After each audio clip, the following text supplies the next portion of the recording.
This is Mike Zee, and you're listening to the 3 Count Podcast, the best wrestling podcast in the world.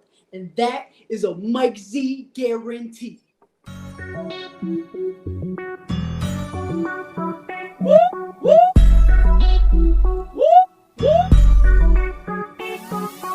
I'm in fashion, roll with cold passions. Welcome everybody to another great edition of the 3 Count Podcast presents Now Entering the Ring, and I'm your host, Clifford Red Dog Miller, the man that leads you up that mountain called wrestling. But after our 290th episode, I would just feel like you would just say it with me. Just say it, okay? Just, I am your Sherpa. Because just like your tribal chief, acknowledge me. But like every good Sherpa, you always got to have someone who's been there, done that, and can do it more efficient than you can. And that's why it's never about me. It's about who's entering. So who's entering the ring today? You can find this man at 1CW. You can find this person at MFPW, EPW, and Pro Wrestling R. He is smooth. He is cool. He is guaranteed. Mike Zee. Thanks for having me, man. Hell of an intro. Hey, man, I appreciate it, man. Practicing, trying to make things sound right. Yeah, man. Yo, man. So, one, thank you for coming on the show. Hey, thanks for having me. I was more than happy to come on to the show. Yeah, so we ran into each other a couple times at 1CW, and then finally I sat down. I was like, "Yo, man, let's get you on the podcast. We'll have some fun, talk some wrestling, whatever. And it's just gonna be a good time, man." And and here we are, man. Yeah, man, it's gonna be great, Yo, but it's funny because you train at Monster Factory. We have had numerous people who have trained at the Monster Factory on the show, including one who is currently training. Hi, Q. I talk so much trash to Q. It's so That's much Q, man. He'll talk trash to anybody. Yeah. That's the one thing. That's the one thing a lot of people know. I brought Q on after he had his WWE tryout, and okay. yeah. So he used to play, and he doesn't tell anybody. And this is the best part. I brag about this all the time. So he used to play linebacker at Nebraska, at the University of Nebraska. I don't think he told me that. Yeah, so that's how I know. That's how I know him, because a friend of mine pointed him out to me. So I reached out, and then we became friends because of it. And he was actually at Towson here in Maryland. And then him and I started talking. I brought him up to Sicken's place.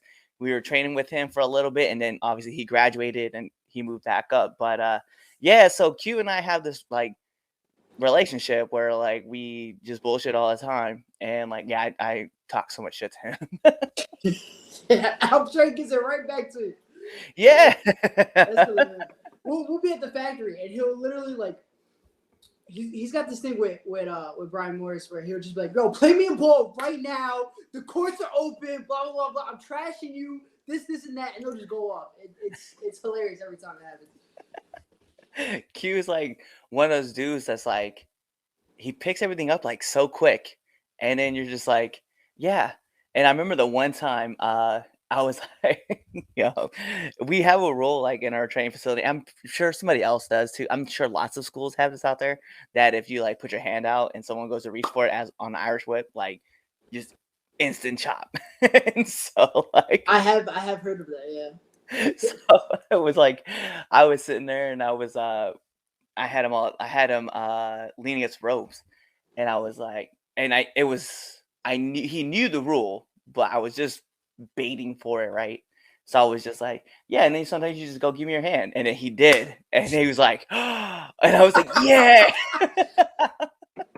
This is total setup. And he was just all right, man, all right, I know the rule. I can imagine the look on his face of just no. Yeah. But enough about Q, because I could go on days and days and praise this man. But more importantly, look, who is Mike Zee? Mike Zee is professional wrestler training down at the Monster Factory, MFPW. That's my home. I'm trying to get my name out there, going to all these different places, do this and that, and just trying to, have fun in the ring and make people happy. Have a good time, have a good show. I enjoy having you around, because one, you got to work, my tag partner, my friend, my close confidant, you got to work with Noah Idol. And it was funny because like just sitting in the back and just like BSing with you and I know people are gonna be like, what? Like and then Dino, like the running gag that one night, man, just like Oh made my gosh. made the day go so well. I was like, yo, this is so much fun to have a conversation with somebody. And then you just like ran with it. And I was like, yo, this man is like lit. He gets it. Like he's just like, yo, it's just a joke. We just gonna run with this joke as far as we can go with it. And it's a good one too. Like it's pretty funny how that even came about. That is Yeah, I know, like, man. we're sitting back there in Gorilla. I know you know this, but I just want to tell the story again. We're sitting back there in Gorilla, just random pre-show match. Just get out there, 10 minutes, get the crowd excited, and then Hardy just goes to the announcer, goes, make it for something important. Say it's for a 1CW contract, and then he just walked away. Don't know where he went, and then that's all it was. And then I get to the back, and I'm not gonna lie, I was like, I hope I didn't do nothing wrong, because you guys were like, wait, come here. I'm like, all right, I hope I didn't I hope I didn't step on nobody's bag or nothing.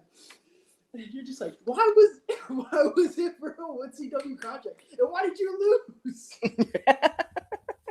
Well, it was so random because like Jason and I, like we both actually debuted at 1CW the same night. In fact, fun fact for those who are wondering, the day that we're recording this, right, it's November 7th, right? I think last year the event happened either like November 6th or 8th was the Rumble. And we both debuted at that event. So we were both there. And then like Jace, like I think he came back one more time, but the next time that he actually was like on the show was when we started running when they ran like the tag team match, and then him and I went out there with Pure Ignorance. But yeah, it was so random. And so I was like, what was that all about? I was like, because Jace is going to be on the show later tonight. I was like, you want a contract? And then he got suspended for 30 days. Got a contract, immediately suspended. Yeah, that's got to be a record. That has to be a record or something. So they're like, yeah, he's suspended and he's getting a heavy fine. And then they're like, yeah. I was like, okay. Still got that contract. It's like, yo, Mike got no break guaranteed. No contract fee. But that was like great because I was like the running gag and we were like just like throwing as much as we could out there. And then you're like throwing them in too. And I was like, yo, these are really good. I was like, this should definitely be a t-shirt. Something, right? That's one of those, like, we're gonna keep that in the back pocket for one day. Yes, I cannot wait. I cannot wait to see like just a run of t-shirts that come out that says like, I need a job, Mike Zee, or just something. Hire me, Mike Zee. That was Hire me, Mike Zee. And freaking, it kept going after that day. And I posted a promo with my tag partner at the factory, Max Sterling, and I'm like helping him like lift weights, and Dino goes, "Spot me, Mike Z." he just kept the gag going. It was hilarious. Well, it was cool because like if you go like after that night, like if you went on Twitter, like that following Monday, I remember waking up and seeing your promo or seeing like a picture, and I was like, what? No, retweet this. And I'm quoting this. Like you just her writing stuff in. And I was just like, we're gonna keep firing stuff off and just see what sticks. You guys got me booked. I'm not gonna lie. That day, it was just nothing but like retweets and like comments back and forth. And like somebody said something to Carlson about getting me another match or something. Oh yeah, that was me. Because I definitely remember Carlson was just like, he said something and I was like, yo, he doesn't even have a contract. He's like, he's got a contract. I was like, since when? It was just so good. Oh my gosh, I forgot about that. But then like what was even better, like not that I'm shitting on 1CW because I love working there, right? But what was so funny was like they had this fatal 4-way match lined up, right? With you, Bam, Trevor Kage, and Jay Bougie.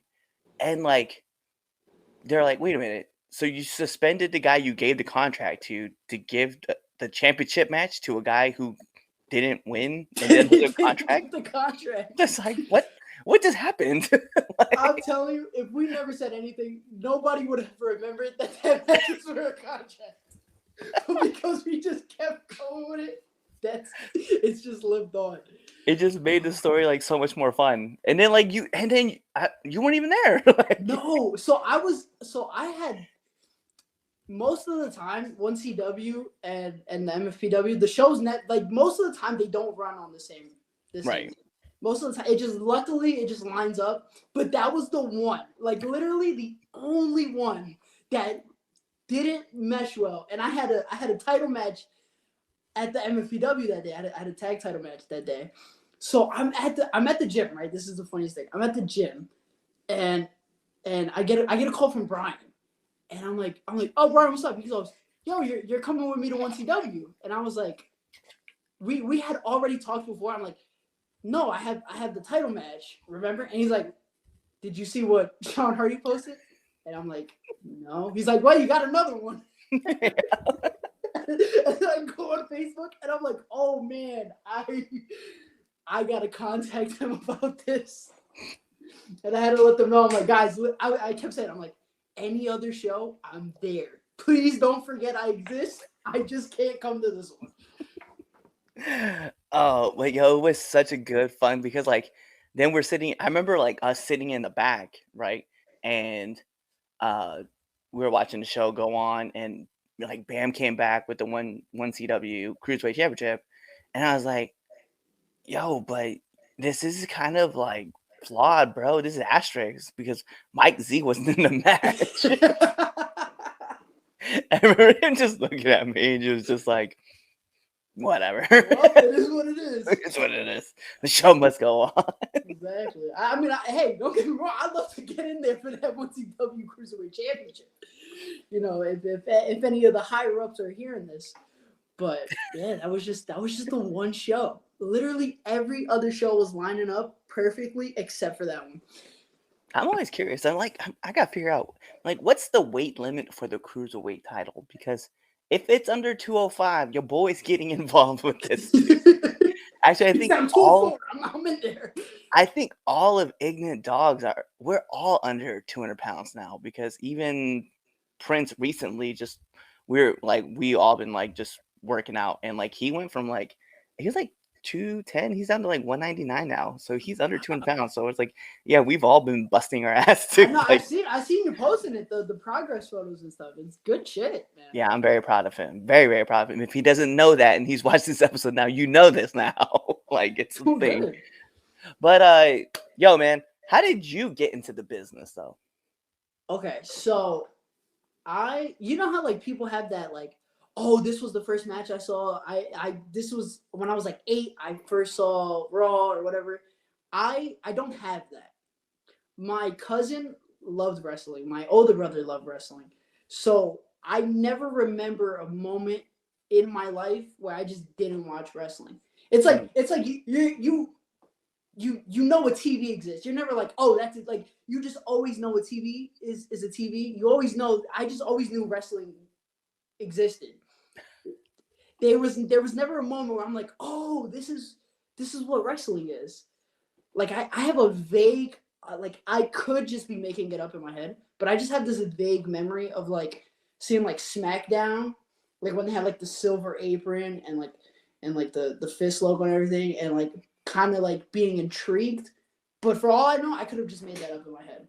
But and then it's just always been around. I've always loved wrestling. And then when I was 12, that was the moment I was wrestling with my brother. Like, you know how you do when you're a kid. You just, when mom's away, you're just whatever. I was doing that, and I was like, there's no reason I can't do this. There's no reason I'm not able to. So I was like, okay, I'm gonna be a wrestler. And then I started working out, this and that. And I'm like, okay, when I graduate high school, I'm gonna graduate high school. I'm gonna go to school. There's a school right by my house. Blah blah blah blah blah. And then COVID happened, and then everything shut down. I'm just like, dang. Like I graduated in the COVID class. Like my graduation was in the room behind me on a TV. So okay, once everything opens back up, blah blah blah blah blah. And I kept calling this one school. It was literally like 20 minutes from my house. I kept calling them and like, oh, maybe after the vaccines, maybe after this. And then it got to the point where I was like, I can't wait anymore. So then I decided to go to the Monster Factory, and I've been there since, and it's been great. I think it's something to be said too. Like the Monster Factory it's it says it on your Twitter page, but it's just should be known like it's world famous. Like a lot of major people have come from like the Monster Factory, and then even other places that branched out. And you have the Nightmare Factory as well with QT Marshall. But it's like you have all these like great wrestlers who come out of the Monster Factory, and then you can just like sit there and pick their brains and just like listen to them. Plus, I feel like when it comes to people like Riddle and Damian Priest, right? It's like those two names are pretty synonymous with the school right now. And it's almost like you have like this, I don't want to say brand, but you kind of have this brand. Like when you tell people like you're from the Monster Factory, like you just get into like this like brotherhood of like wrestling that not very many people get to. Yeah, no, definitely. Like I know at the school itself, like I can't speak for everybody, but I'm like, oh, I'm at the Monster Factory, blah blah blah. Like it matters to me that like this is my school. Like it's kind of like I have school spirit. Like you know what I mean? We bleed green, yeah. Like I have that. I think other people have that too. And like the one spot, there's a wall with photos of like all the alumni and all the people that have been signed and things like that. And it's motive. Like you walk in there and you can see the wall and you're like, this is possible. It gives you like a little like we're like we can, this is doable, you know what I mean? And it's just like I'm so happy to be there, be a part of there. And the people that also go to the school, phenomenal. Can't say enough good things about them. Like Yeah, you. yeah.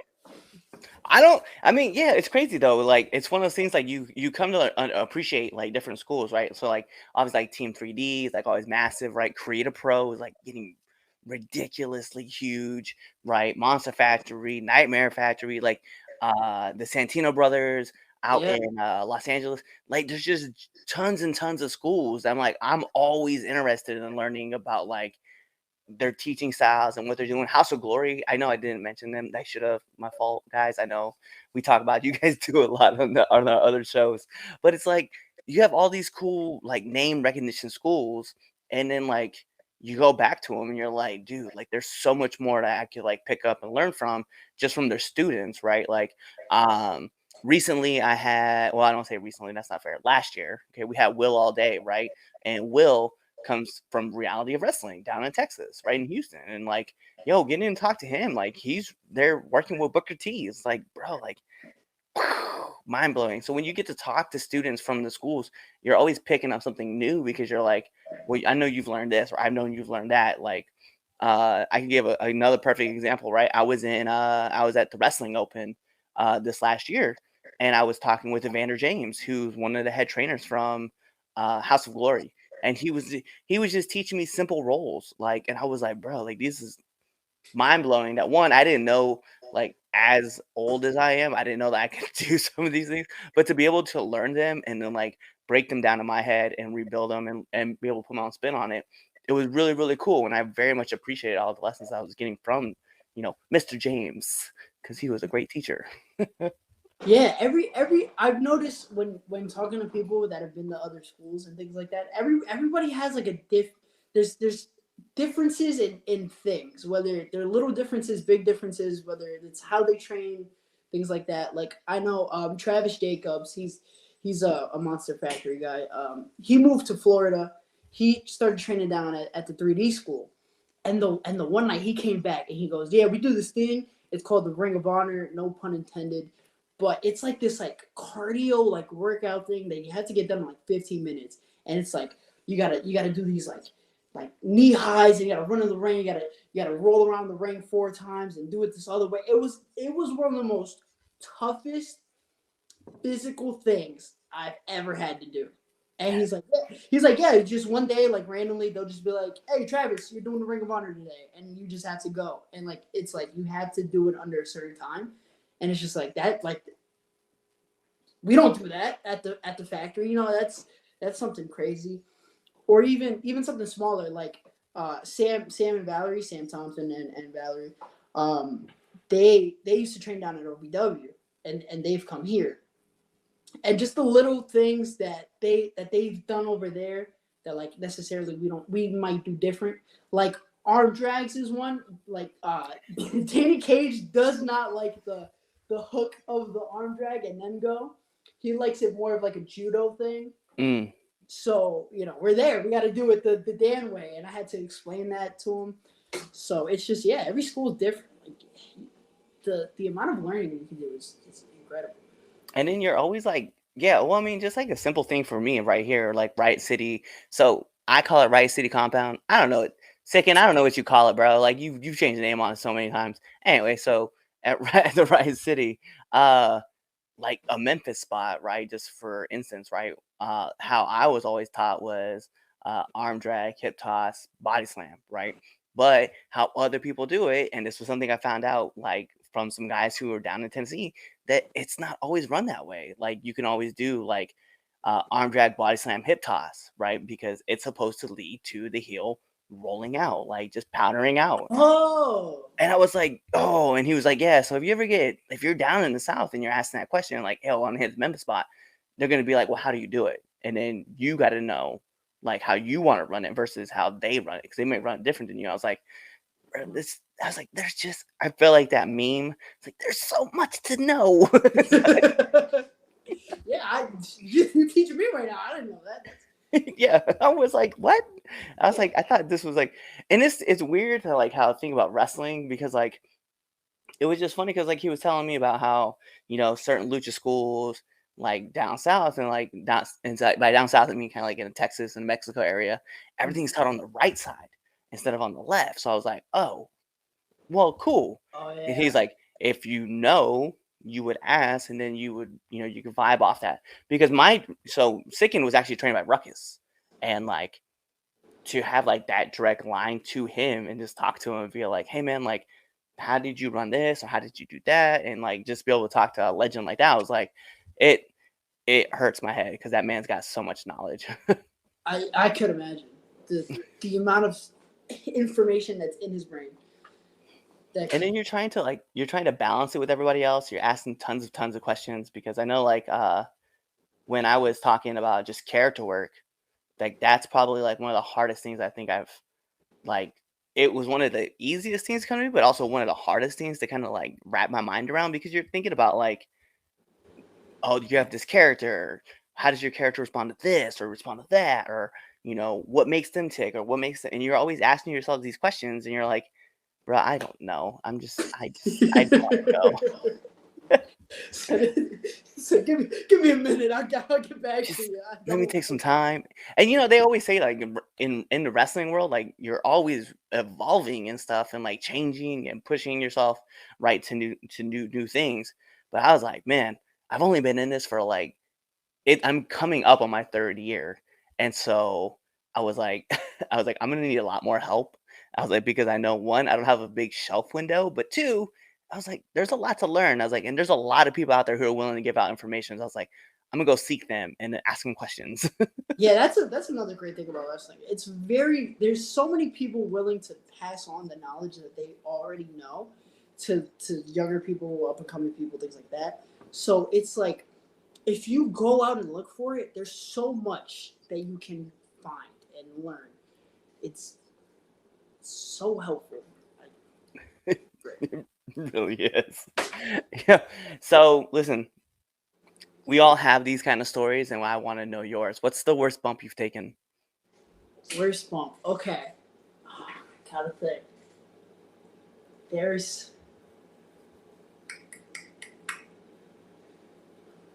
I want to say, so we have at the factory, we have two rings. We have the one that we use for the shows, that we use for most of the days of training, that's our primary ring that we use.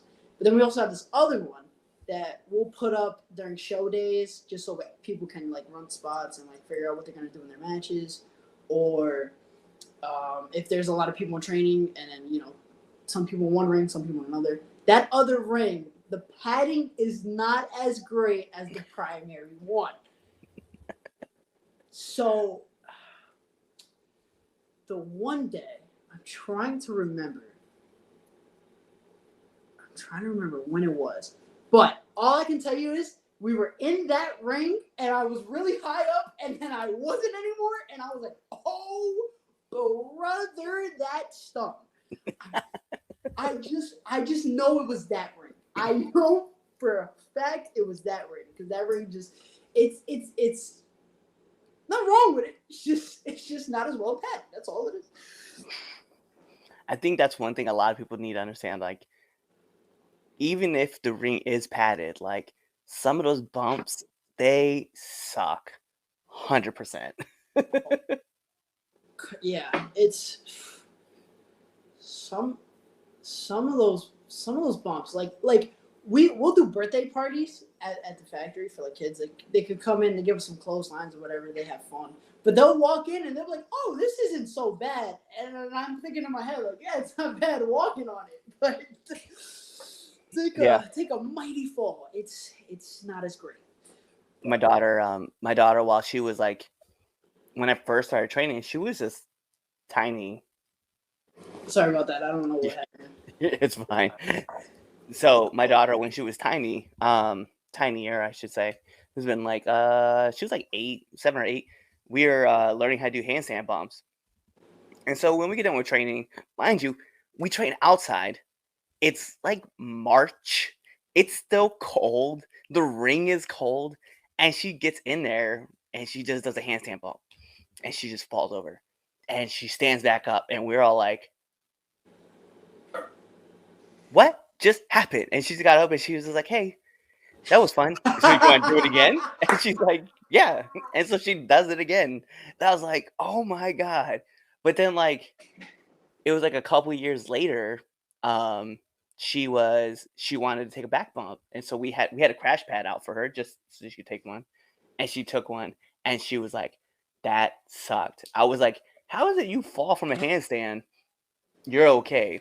You just take a back bump and you're like, nah, I'm good. On the crash pad too. It's on the crash pad. It's one thing that people need to understand too. Like rings, as things get like, if you're in a place like in a crowded room and the ring is hot, like it's hot in the gym or wherever you are, there's a lot of heat being present. The gym or the ring expands and things will get a lot bumpier. And I found out this was a good lesson to learn. I found out that when you take a Blue Thunder bomb and the ring is really warm or it's hot in the venue that you're at, that ring becomes even bouncier. And so I took a Blue Thunder bomb, and I don't want to put his name out there, but we've probably mentioned him a couple times here on the show already. I took a Blue Thunder bomb, and the ring bounced us both back up, and then a heel of a boot came back and just crashed right into my face. And I was like, oh, I thought my eye socket was broken. And like he goes to put his foot like up to like I grab my arm to like put it down. I just pushed his foot off and just held my face because I was like, yo, I think something happened. And then like it was so funny. Was he supposed to hit you?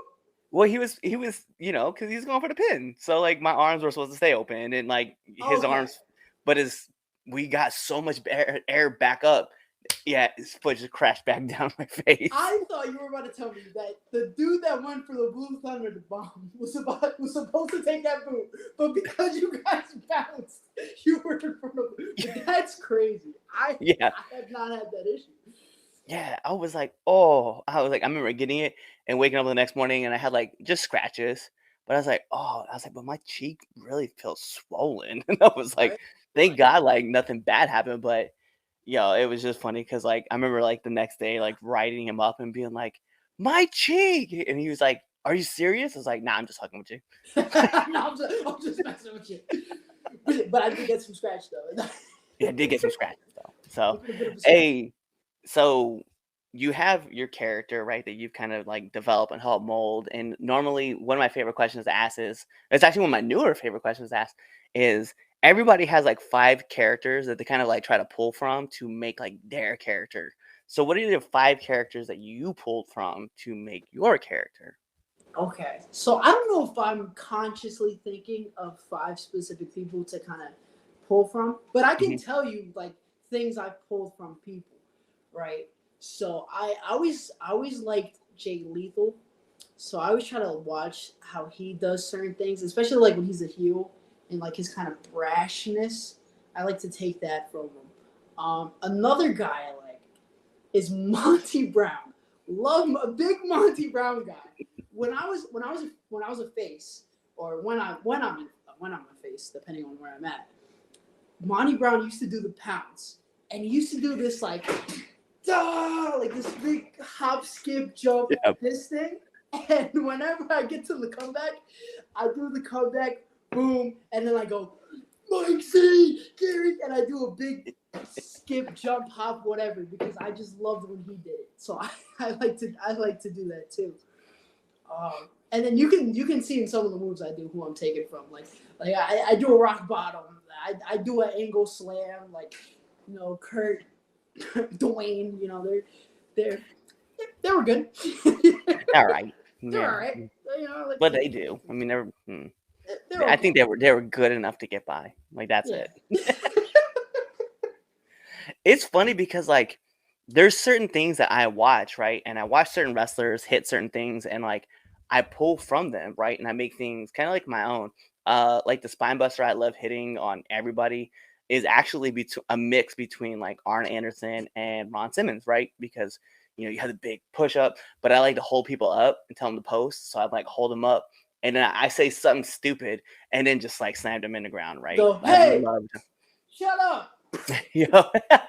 Well, I did it in a match with Carlson actually at Fight. But I like held him up and I was like, hey Carlson. And he's like, what? I was like, did I forget to turn off the stove? And he was like, I don't know. I don't live with you. And I was like, okay. And then just like slammed him.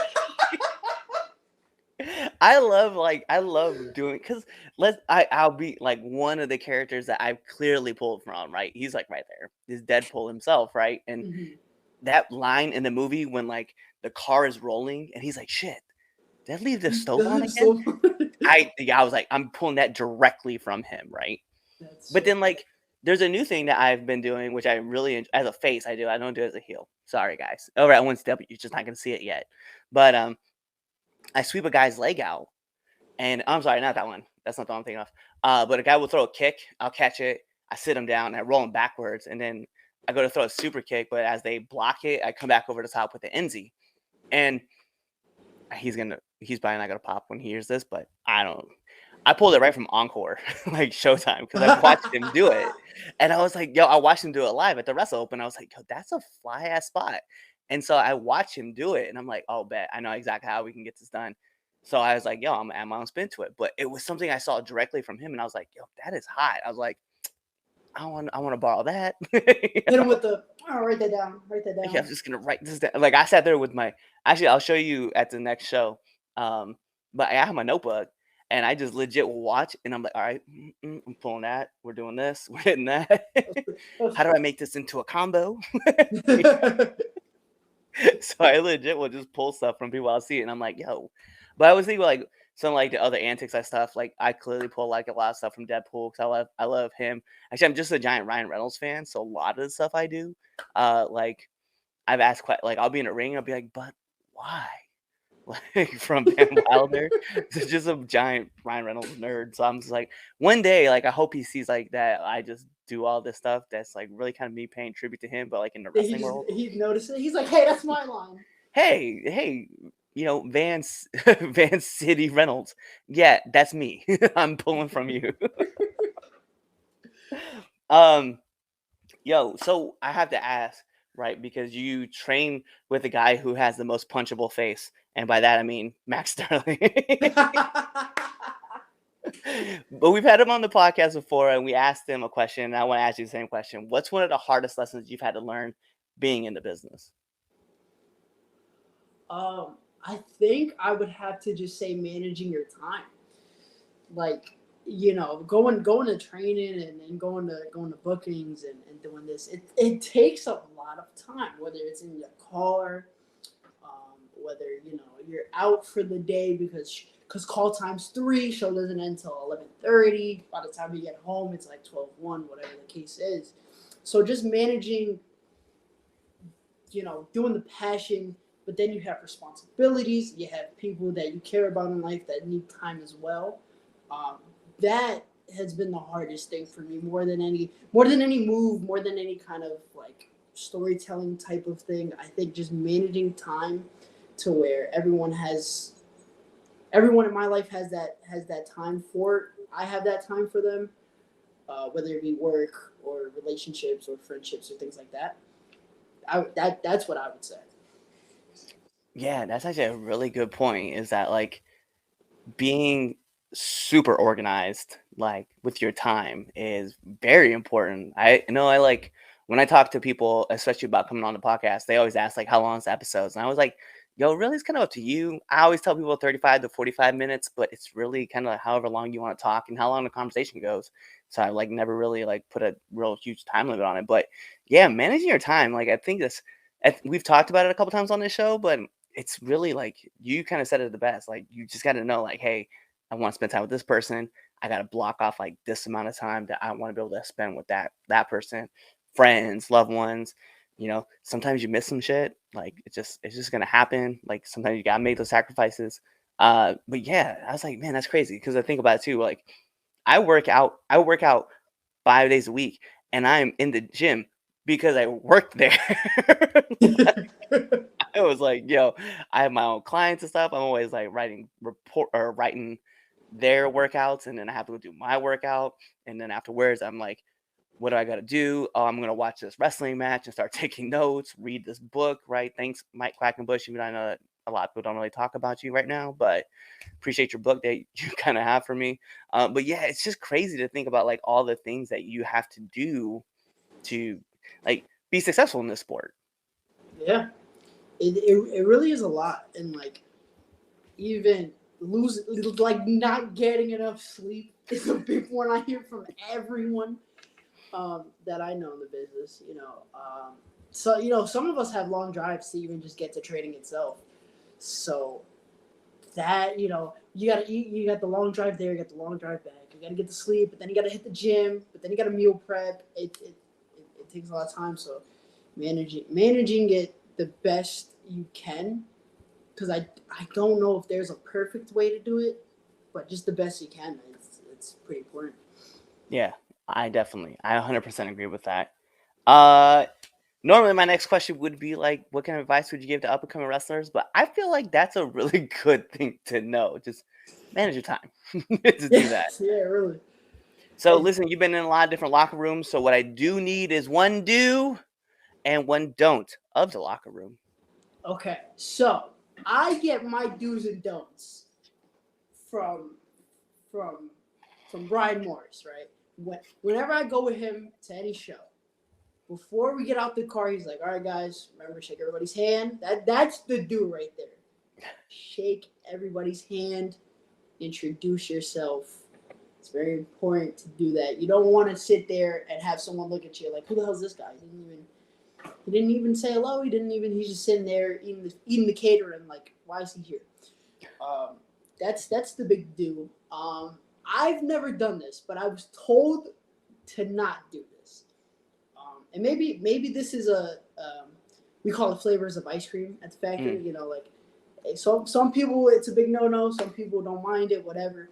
But I hear that you don't want to necessarily walk in the building holding your belt as if you're walking in with the championship on the strap. I hear that's not the best thing to do. I don't care either or, but I'm told don't do that, so I try not to do that. That's a good one. To be funny, like not to be funny, I've never heard that on this show. 290 something episodes. I've never heard that. And so to think about it now, I'm like, yeah, I could definitely see like why people look at you and be like, fucking Mark. Yeah, I guess.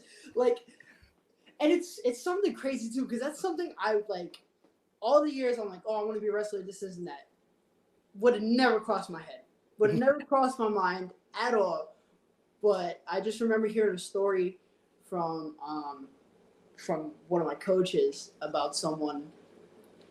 It was like they were running a show. Like somebody else was using our building for their show, and the dude came in and he had I guess he had 2 or 3 belts or something, and he was just holding them all, and it just rubbed my coach the wrong way. I guess it rubbed some other people the wrong way. So I just hear not to do that. So I don't do that. I haven't been in a situation where I would have to though, to be honest. Like I've had titles, but at the factory we just kind of leave them there, you know. So it's not really. I'm not really taking it anywhere, but that's Just I hear it's not the best. That's a good point. Actually, the one that really caught me off guard, I'll share this one with everybody. Apparently, there was a guy who had a killer match, right? And he was just exhausted from the drive going up, had this killer match, and passed out in the locker room. And I did not know that was a no-no. So when I got told this lesson on the podcast, to never fall asleep in the locker room, I was like, I would have never guessed. I can so see why that would be a bad thing. Yeah. It was that's interesting though, because I won't say any name, but I was hearing. I remember these guys at the factory were telling me the story. They were like, "Yeah, we made this really long drive out. We didn't really get much sleep. After the match, the one dude just was tired, and they were you were able to see him just sit there, just kind of with his head on the wall, but his eyes are closed like this, just doing that, and." Nobody told me that was a big no-no. You know what I mean? So I guess it probably just depends on the locker room, you know. But yeah, so now I know.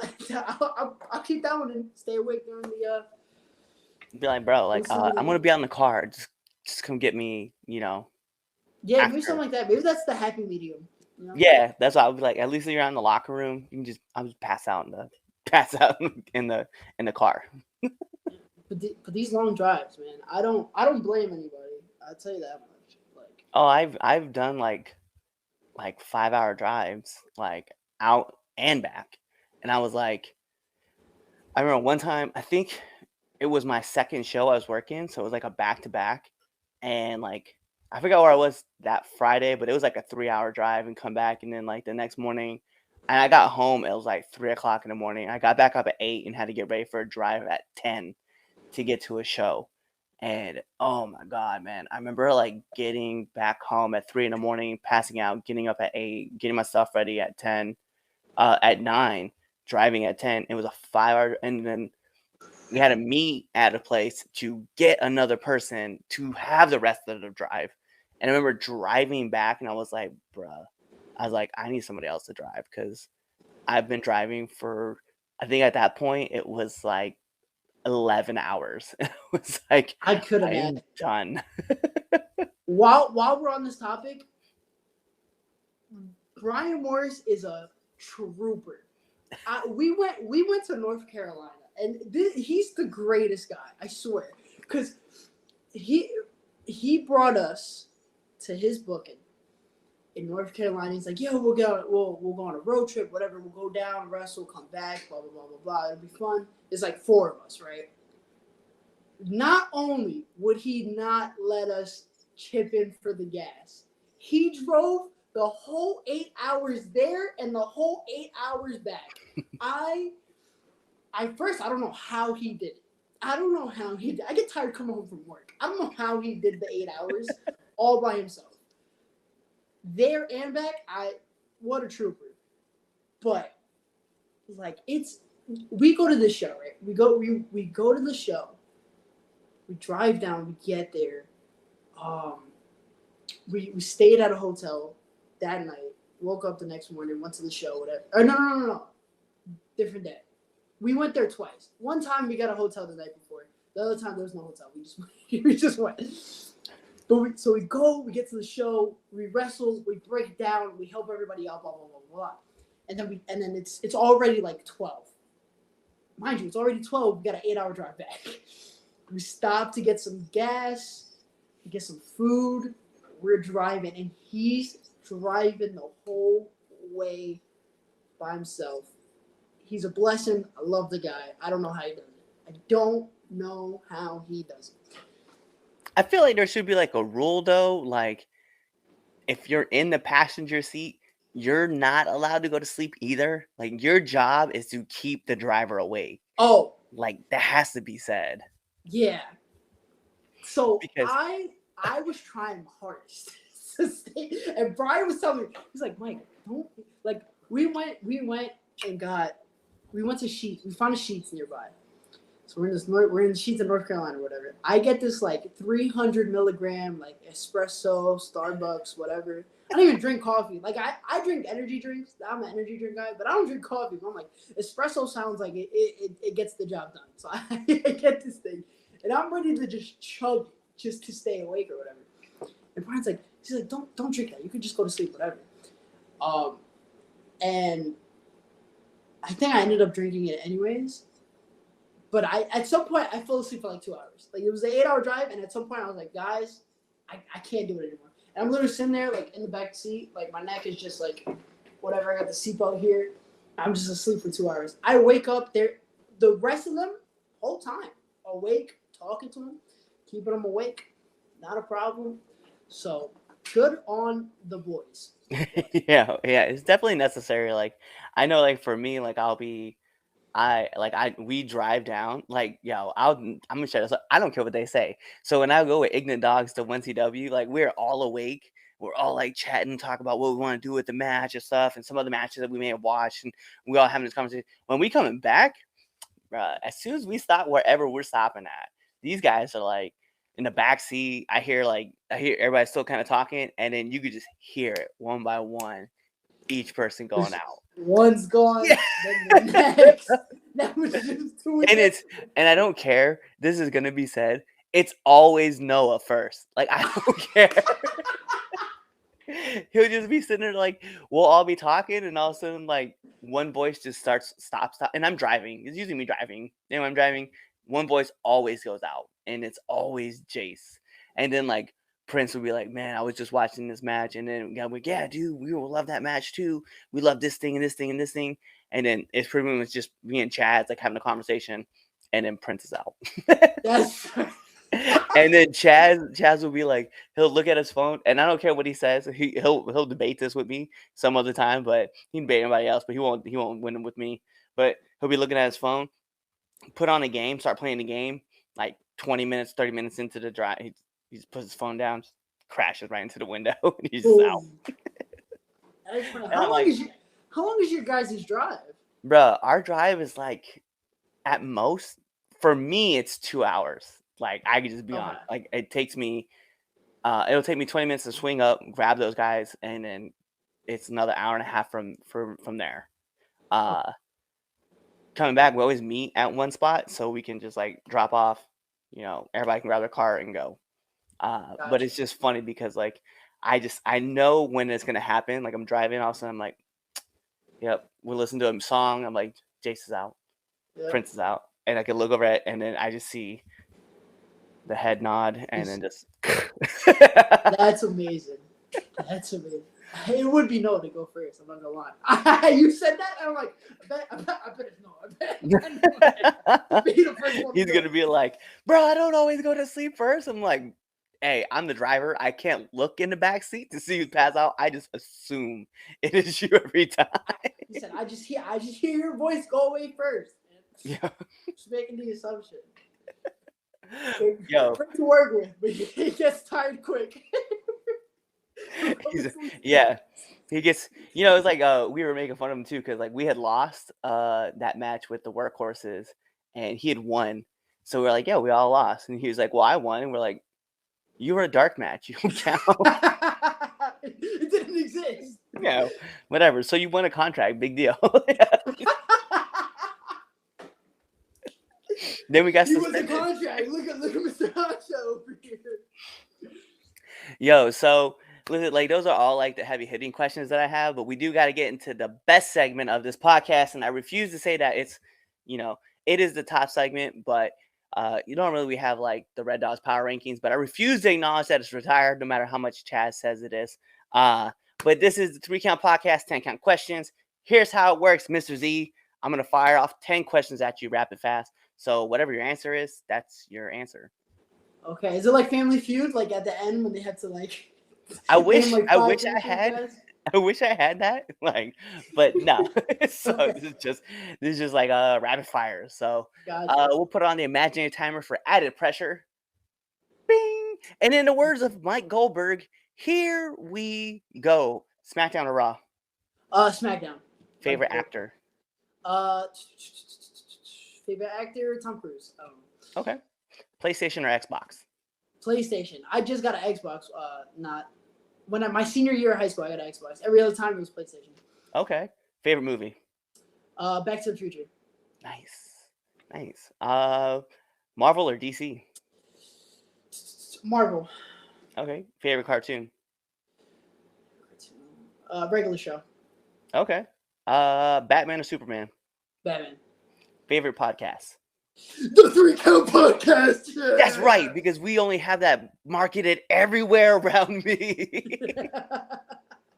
Nominate one person that you want to see on this podcast. Let's get. I don't know if do you know Nick Battini? No, I don't. Nick Battini. He's a part of World Renown at the world famous Monster Factory. He's one of my close buddies, good friend of mine. When my first, let me tell you this. I just want to tell you this story. My first day, like I showed up to the Monster Factory. They were having an open house, right? Just you come, you see, like they'll sort of do training. Dan will talk to you a bit, presentation, whatever. And it was literally me and Nick were the last 2 people in the building that day, and he's talking to me for just telling me all this information, just having a good time. And that's day 1. I haven't even signed up. And he was so just willing to share information and chat with me. And ever since, we've been good buddies. Been in his house multiple times. We like to hang out, chill, and just he teaches a lot because he's been there a bit longer than me, so he's able to pass down some knowledge. So yeah, I give his Instagram. You hit him up. I'd love to see him on the show. Hell yeah. And then last but not least, my favorite question to ask every single person who comes on this show. Favorite curse word? Oh, it's gotta be fuck. That's the go-to. I mean, yes, the go-to. Bet. Well, listen, those are all my heavy-hitting questions, and the last thing I need from you is to let our listeners and our viewers know where they can find you. You can find me everywhere at Guarantee Mike Zee, just the one Z. It was too long to put the E's in there. YouTube, they just added a thing where you can put like a handle. So that Guarantee Mike Zee, Facebook Mike Z, Twitter Guarantee Mike Z, Instagram Guarantee Mike Z. Go follow me on all those things. Share my stuff. I'd really appreciate it. There you go. He gave you his handles. He even told you about his YouTube handle, which is actually a brand new thing. They really just started doing that. So we'll start promoting that as well soon-ish. So anyway, you guys know what that means. Like every great part of a wrestling match, we got to take it home. Because this is the 3 Count Podcast with us now entering the ring. And I'm your host, Clifford Red Dog Miller, the man that leads you up that mountain called wrestling.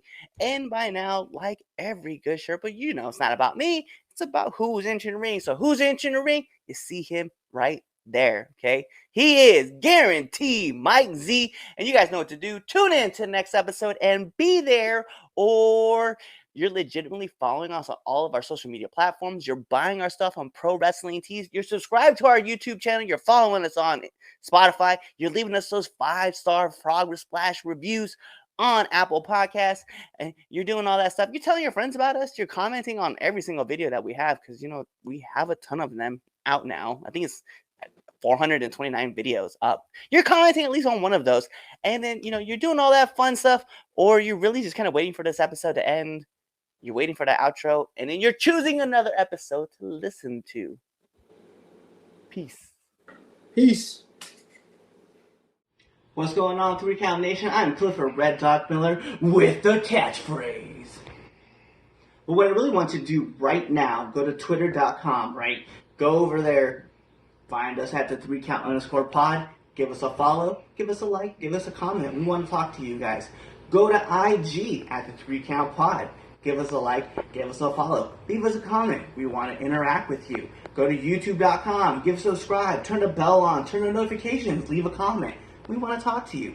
Go to anchor.fm/the 3Count Podcast, and in there, you can leave us a message, and we will talk to you. Basically, what I'm trying to tell you is that we want to talk to you. We want to have fun with you guys, and we love listening to what you guys have to say. Also, one thing I need you to do for me, the 3Count Podcast also has merchandise. Oh!